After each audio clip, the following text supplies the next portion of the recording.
Welcome back to my channel. My name is Mandy, and today I want to talk about books. So I haven't really posted a book video since April, and I have just kind of been feeling a little wonky when it comes to book content, especially because I've been reading so much on my Kindle. I decided that back in March or April, that I wasn't really reading my physical books, and I was buying so many physical books that I got overwhelmed because I wasn't reading them. And so I was kind of bogged down with the thought process of, what am I reading? How am I reading? How do I want to keep this going? And I decided that I was going to start reading more on my Kindle, and that has been much more successful for me than anything has in the past for my reading. I have read a couple physical books, but not many, because I tend to buy them and then find them through my library on the Kindle app, which is silly, but that's how I read this one, How I'll Kill You by Brenda Stefano. This one was a book that I saw on a Barnes & Noble table. I'm actually really glad I bought it because I did really enjoy it, and I want to go back and recheck things out. But it was this kind of, I don't even know how to describe this book, because it was a thriller with a romance, but it was also very nostalgic. It was like very fever dream-esque. But what this said is, your next stay up all night thriller about identical triplets who have a nasty habit of killing their boyfriends, and what happens when the youngest commits their worst crime yet, falling in love with her mark. Make him want you, make him love you, make him dead. And this one, I struggle with it because it feels very Dexter-like or You-like. In the content, it is very dark with serial killers, and you are in the head of one of these women, and it is morally gray. I even made jokes, even in my review on Goodreads, about how this is morally 50 Shades of Grey. I thought I was funny, but I never actually read that book, so I don't know. But this is very morally gray in that you don't have an antagonist who is bad. Like you're not following the protagonist. You're following the antagonist, and like it is kind of almost like the antithesis of like an anti-hero. I don't know. The whole idea behind this book was dark and twisted, and also really, really, really, oh, and this even says, book list says, sneakily heart-wrenching. I would agree. This was good. This was really good, and I'm glad I read it. This one will be probably number 2 in my reads for the month of May. My highest book that I read for like highest rating is Idlewild by James Frankie Thomas. I just loved that book. I don't know what it was about that book, but it reminded me of when I read The Animators last year. But this one was just different. I don't know. I can't describe it. But anyway, I digress. My whole point of this is that I haven't talked about books for a while, but that is going to change in June because I am joining the Amazing Readathon here on YouTube. I will share a link of the video, but we're on Discord. I'm already on the Discord, enjoying it. I joined Team Romance, which is really funny to me because I am such a horror thriller lover. But I have found this year that my horror and my thrillers, I'm just not gravitating towards. I've been reading fantasy and romance a little bit more, and so I decided, because I really enjoy Izzy at Happy For Now here on YouTube, I was going to join her team because she's a team leader, and I am really excited about it. I don't know, I have a whole bunch of lists of hopefuls that I'll get to read. I have been I have been stacking up on like my monster romances, and I have no idea what any of the city prompts are going to be, and I'm very excited. I'm ready to read with a community. There's something great about community building within reading. I don't know. I love that. I feel like, you know, the activity of reading itself is so solo, but when you come together, it really builds you up in such a different way. I don't know. I'm meeting with my friend and my sister today to have a reading date, and there's just something special about reading, and I don't know exactly what it is that is so special about reading, but I cannot get enough of it.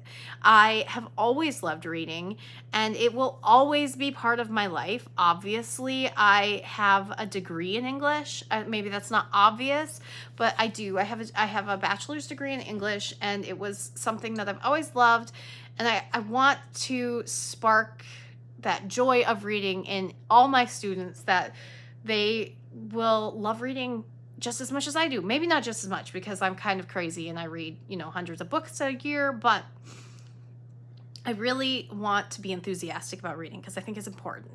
And I don't know. So I'm excited about this. I keep saying I don't know because I really don't know what I'm rambling on about, but I hope that you're enjoying this, because I have no idea. But I did. I enjoyed the Amazing Readathon, and I set up my journal. So here is my front page.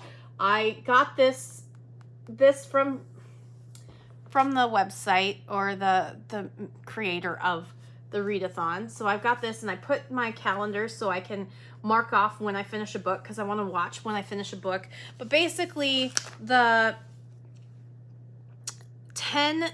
are going to be 10 different cities that we visit in the month of June. And so it's like a book every 3 days, and you have to finish those books in order to move on to the next city. And then if you finish that book before, you can like start doing sightseeing prompts to make more points for your team. So it is a team-based effort, which is, I just love, but it is reading, and it is a competition, and I love the idea of reading for a competition. It's not for everyone. I know that competition-based reading isn't for everyone, but for some reason it just makes me excited. I'm like, all right, let's get in here. I've got to win. I've got to be on the winning team. And I don't know, maybe I won't be, but I hope so. I hope Team Romance wins, because I'm excited. But that is basically where I'm at. I am planning on doing most of my reading on my lovely Kindle, my Kindle Paperwhite. I have been looking at the Kobo. The Kobo color is calling me, but I love my Kindle. I have read so much more on my Kindle. I actually find myself wanting to read more and more the more I'm picking up my Kindle. So I'm at like 52 days according to the Kindle streak of reading, which you know, it's cool if you don't read every day, but I always have, even if I'm just listening to an audiobook. But I have actually been listening to less and less audiobooks and picking up my Kindle more, and scrolling on my phone less and picking up my Kindle more. So I think that when I decided to just accept that I love reading on my Kindle, and it is okay not to have 5,000 books, even though I still buy books, I am reading more and reading more frequently, and being okay with, this one's not working for me, and DNFing a lot. I have spent like 50% into some books and say, this one's not for me, and then I move on. It's so weird. I'm very in a freeing moment in my reading that I'm okay with. Like, I'm just scarfing down books like none other, but I'm also enjoying them and taking my time with them. And I will be sharing some more content on that too, because I've been doing a lot of journaling in different ways, and I'm excited to share that. I just am trying to figure out how to share it without giving all the spoilers to books, but I might just have to make a whole spoiler like warning and say that I am journaling through my process of reading and discovery. And yeah, anyway, reading has been morphing for me in the last few months, and I am excited to be back sharing some of my reading content. I have a little bit more time in my schedule for the summer until I start teaching in the fall again, and so my summer is going to be more of my book content, and then in the school year I will probably just go to like one a month and then do art content for the rest of it. But I'm not gonna ease up on my art content.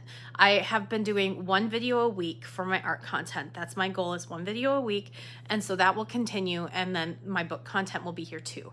And sometimes they overlap. Like there are things that I'm doing, like I just posted a solo RPG drawing mix video, and so I am drawing for my books too, and so there's going to be a little bit of that in here, and so I'm just kind of excited about the few little changes and resets and things to my plans. And so that's where I'm at right now. I don't really have a giant TBR for next month. I mean, I have a giant TBR. Like this is my TBR right here.